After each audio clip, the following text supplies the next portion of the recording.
सियासत की दहलीज और करीज पर वही टिकता है जो बिकता है। बात ऐवान की हो या मैदान की, दास्तान है ऐसे सियासतदान की। जो कतर है वो एक्सेप्ट करेगा यूपीआई पेमेंट सिस्टम। केंद्रीय वाणिज्य मंत्री पीयूष गोयल ने भारत के यूपीआई को कतर में लॉन्च कर दिया है। ये तो धचके पे धचका हमें मिलता जा रहा है और इंडिया ट्रेंडिंग में जा रहा है पिछले 2 महीनों से। मैं कहती हूँ तो अल्ट्रा प्रो मैक्स ट्रेंडिंग पे जा रहा है। इस वक्त दुनिया में इंडिया की अपनी एक अहमियत, अपनी एक जो जगह है, जो स्टेटस है, उसको भी आप जानते हो। नरेंद्र मोदी का स्टेटस भी आप जानते हैं। इंडिया हमसे बहुत आगे चला गया है, बहुत ज्यादा। आपकी सोच होगी, आप शायद इंडिया का विजिट करके देखे, मैंने किया हुआ है। हाँ, मैं देख रहा हूँ यार, कचौरी सब खा रहे हैं और खा के जा रहे हैं। पैसे कोई नहीं दे रहा, ट्रांजैक्शन अबे वो चेक क्यों नहीं कर रहा। फिर मैंने साइट पे देखा तो पेटीएम का क्यूआर कोड लगा हुआ था, लोग स्कैन करके दे के चले जाते थे। ये क्या वजह है कि 100 मील के फासले पे कौम की सोच अलग है।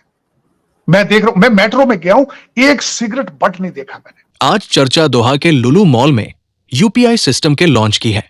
जी हां दोस्तों, भारत का यूपीआई दुनिया भर में धूम मचा रहा है। कतर अब इसका इस्तेमाल करने वाले देशों की सूची में शामिल हो गया है। केंद्रीय मंत्री पीयूष गोयल ने राजधानी दोहा के लुलु मॉल में यूपीआई सिस्टम लॉन्च किया। इसका मतलब है कि अब क्यूआर कोड के जरिए आसानी से भुगतान किया जा सकेगा। लॉन्च के मौके पर उन्होंने कहा कि यूपीआई न केवल डिजिटल भुगतान का एक तरीका है, बल्कि भारतीय नवाचार और प्रौद्योगिकी की शक्ति का प्रतीक भी है। जी हां दोस्तों, यूपीआई की लोकप्रियता ने अमेरिका और पाकिस्तान को भी हैरान कर दिया है। आइए जानें कैसे।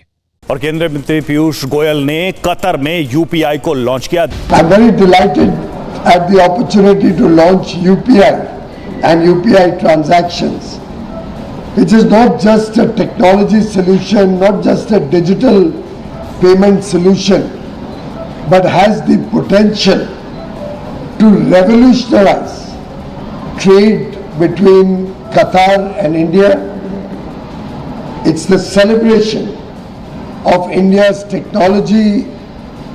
It's an opportunity to expand our trust between Qatar and India. India to introduce RBI backed digital currency, ये अपडेट दिया है पीयूष गोयल जी ने। और ये बताया है जो हमारे कॉमर्स एंड ट्रेड मिनिस्टर हैं, the minister underline that India's digital currency will be fundamentally different from private crypto currencies because it will carry the full banking of reserve bank of India. ये बड़ी अच्छी बात है, क्योंकि अगर reserve bank की banking है तो गारंटी मतलब पूरी है। देखिए, कतर जो है 8th कंट्री बन गया है जिसने यूपीआई को अडॉप्ट किया है। और अंबर जी, अब पीयूष गोयल ने वहां पे लुलु मॉल में जाके वहां पे यूपीआई के थ्रू पेमेंट किया। एक तरह से कंप्लीट कर देता है इंटरनेशनलाइजेशन ऑफ रूपी और नॉन डॉलर ट्रेड के लिए। अब एनाटोली अक्सकोव जो वहां पे स्टेट डूमा कमेटी के प्रेसिडेंट है, चेयरमैन है, उन्होंने बोला है कि भारत का जो यूपीआई है उसका लिंक करेंगे हम रशिया के एसपीएफएस से, फिर एसपीएफएस से हम चाइना के क्रॉस इंटरबैंक पेमेंट सिस्टम के साथ लिंक करेंगे और तीनों कंट्री अपना जो मैसेजिंग सिस्टम है, इंफॉर्मेशन मैसेजिंग सिस्टम का इंटरलिंकिंग हो जाता है, तो हम cross border trade settlement, investment settlements हम कुछ सेकंड में कर सकते हैं।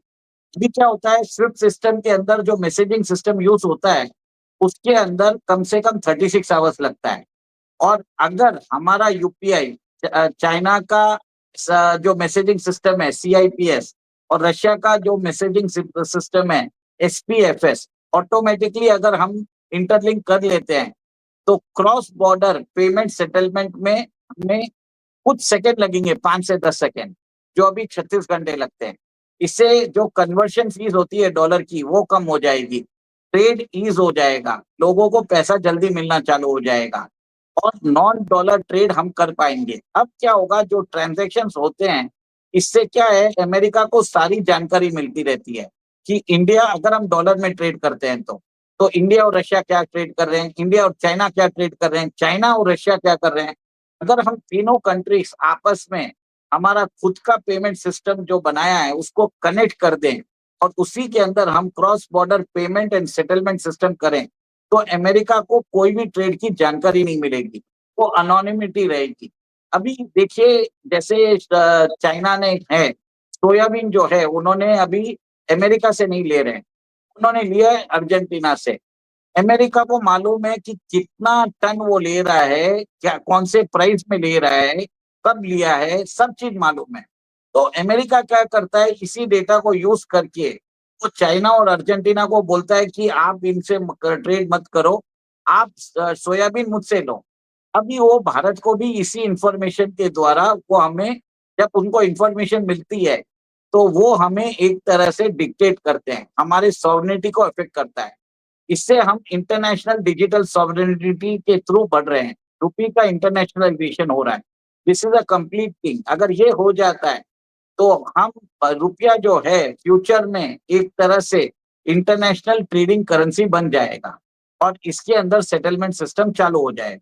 कतर की अपनी 2 दिवसीय यात्रा के दौरान केंद्रीय वाणिज्य मंत्री पीयूष गोयल ने वहां यूपीआई सिस्टम लॉन्च किया। यूपीआई की बढ़ती पहुंच के बारे में बोलते हुए उन्होंने कहा कि जहां भारत में 85% डिजिटल भुगतान इसी प्रणाली के माध्यम से किए जाते हैं, वहीं दुनिया भर में लगभग 50% डिजिटल भुगतान भी यूपीआई के माध्यम से ही किए जाते हैं। कतर नेशनल बैंक क्यूएनबी ने भारतीय राष्ट्रीय भुगतान निगम एनपीसीआई के साथ साझेदारी में अपने व्यापारिक ग्राहकों के लिए पॉइंट ऑफ सेल टर्मिनलों पर क्यूआर कोड आधारित यूपीआई भुगतान शुरू किया है। कतर में लुलू आउटलेट अब भारतीय भुगतान प्रणालियों के माध्यम से लेन देन स्वीकार कर रहे हैं, जिससे भारत के पर्यटक भी कतर में आसान और अधिक सुविधाजनक डिजिटल भुगतान का आनंद ले सकते हैं, जिससे नकदी ले जाने या मुद्रा विनिमय का प्रबंधन करने की आवश्यकता कम हो जाती है।